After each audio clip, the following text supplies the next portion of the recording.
ऐ खुदा है पाक अब्दुल करीम, कहते बिस्मिल्लाह रहमान और रहीम, सर झुकाते हैं तेरे दरबार में, हम तो खादिम हैं तेरी सरकार में। दिल में है ख्वाहिशे हूर और जन्नत, ये 90% लोगों का हाल है। दिल में है ख्वाहिशे हूर और जन्नत और जाहिर में शौके इबादत, मतलब दिल में तो जन्नत और हूर चल रहा है और दुनिया को दिखा रहे हैं इबादत। दिल में है ख्वाहिशे हूर और जन्नत और जाहिर में शौके इबादत, बस हमें शेख जी आप जैसे अल्लाह वालों से अल्लाह बचाए। मैं नहीं कह रहा हूं, नुसरत फतेह अली खान की एक गजल कहती, तुम ऐसे पढ़ते हो हैं? तुम तो यार रटने के लिए पढ़ते हो, तुम्हारा जीवन में एक ही काम है, वो पढ़ ले किसी तरह आईएएस बन जाए, किसी तरह। तुम्हारे जीवन में एक ही टास्क है कि भगवान बस किसी तरह आईएएस बना दे प्रभु, बस अच्छी सी शादी कर ले प्रभु,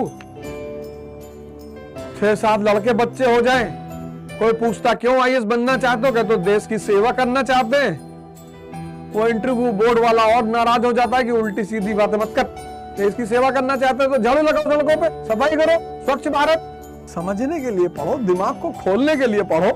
तुम यार हड़बड़ी में पड़ जाते हो, तुमने पढ़ने का मतलब रटना मान लिया, रटना। परसेंटेज 99.9% डिप्रेशन के शिकार है। परसेंटेज से अगर दुनिया चलती तो सिद्धार्थ बुद्ध नहीं बन पाते।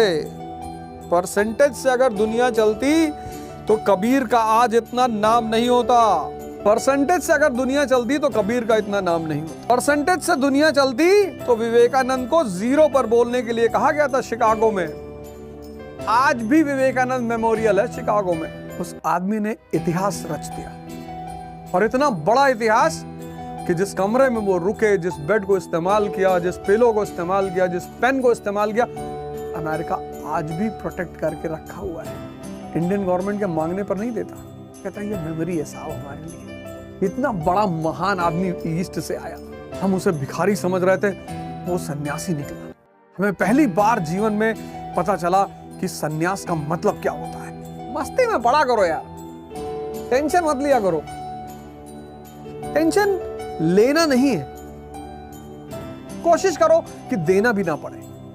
कभी कभी समाज बहुत मजबूर कर देता है, वो एक एक्सेप्शन है। टेंशन लेना नहीं है, कोशिश करो देना भी ना पड़े। लेकिन अगर मजबूरी आ ही जाए तो एक लॉ है जिसको बोलते हैं आपात धर्म। सारा खेल यहीं से होता है, सारा इसी इतने क्षेत्र से सारा खेल होता है। इसलिए चाहे हिंदू हो, मुसलमान हो, सिख हो, सब सजदा करते हैं, इसको नीचे सर जमीन पे लगाते हैं कि मालिक इसको संभाले रखना, तुम्हारे सामने झुका रहे हैं। इसलिए मंदिर में पैर झुकाना बुरा माना जाता, सर झुकाओ। सर मस्ती से पढ़ो, दिमाग खोलो, लगाओ, विजनरी बनो, आगे बढ़ो। सिर्फ आईएएस थोड़ी बनना है, डेवलप, इवॉल्व करो अपने आप को, इवॉल्व, अपने आप को एक नया डायमेंशन दो। एजुकेशन एक बहुत प्यारी चीज है ह्यूमन बीइंग के लिए, कि एजुकेशन को मैं हमेशा कहता हूं E = E। Enlightenment, when you से दिस वर्ड, जब आप इस वर्ड का इस्तेमाल करते हो एनलाइटनमेंट का, तो लोग समझते हैं कि बुद्ध बना रहे। अरे बुद्ध नहीं बना रहे भैया, जिंदा दिमाग का आदमी कुछ भी बन सकता है।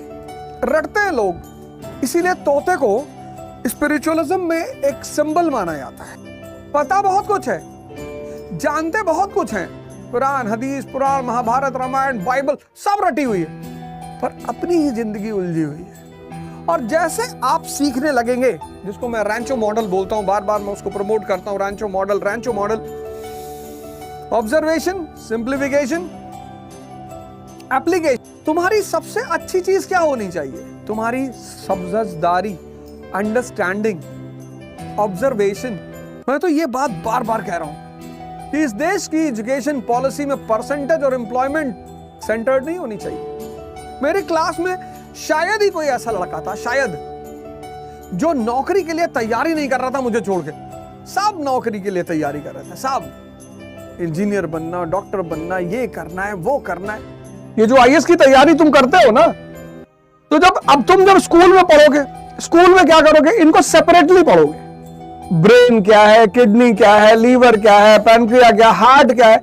तो जब तुम स्कूल की एजुकेशन लोगे, मैं एग्जांपल देता हूं तुम्हें, बहुत प्यारी बात समझ लो, तुम्हारा आईएएस तो कोई रोक ही नहीं सकता।